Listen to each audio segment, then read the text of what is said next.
Kung iniisip mo na, gawin mo na. Huwag mo nang hintayin pa. Huwag mong antayin may ibang gagawa. Kasi wala. Ikaw yan. Ikaw ang hinihintay ng ideyang yan para mabuhay. Hindi siya darating sa iba. Hindi siya aksidente. Yan ang binigay sa'yo. Yan ang sinisigaw ng puso mo tuwing tahimik ang gabi. Pero anong ginagawa mo? Pinipigil mo. Pinapatulog mo.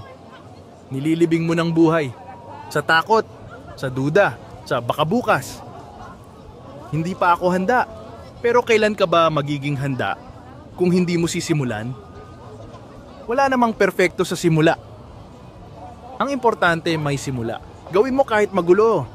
Kahit hindi kumpleto ang plano. Kahit kulang sa gamit, kulang sa galing, kulang sa tapang. Kasi ang kulang, napupunan habang gumagalaw ka. Pero ang wala talaga.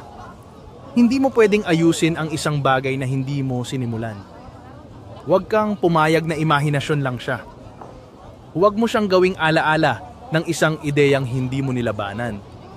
Tandaan mo, ang pangarap na hindi ginagalaw, bangungot lang yan. Hindi sapat na mangarap. Kailangan mong lumakad, kahit mabagal, kahit nanginginig. Basta gumagalaw. Kaya sige, gawin mo na. Tulatan mo, i-record mo, i-post mo, ipakita mo, ilabas mo. Ikaw lang ang makakagawa niyan sa paraan na kaya mo.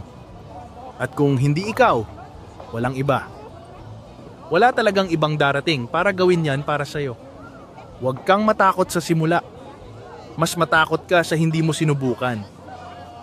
Sa mga sana pala. Sa mga sayang. Gawin mo. Ngayon, hindi mamaya, hindi bukas. Ngayon, bago ka makalimot kung bakit mo ito naisip. Bago maglaho ang apoy. Bago mawala ang tapang. Gawin mo.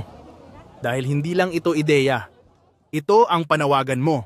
Ito ang simula mo.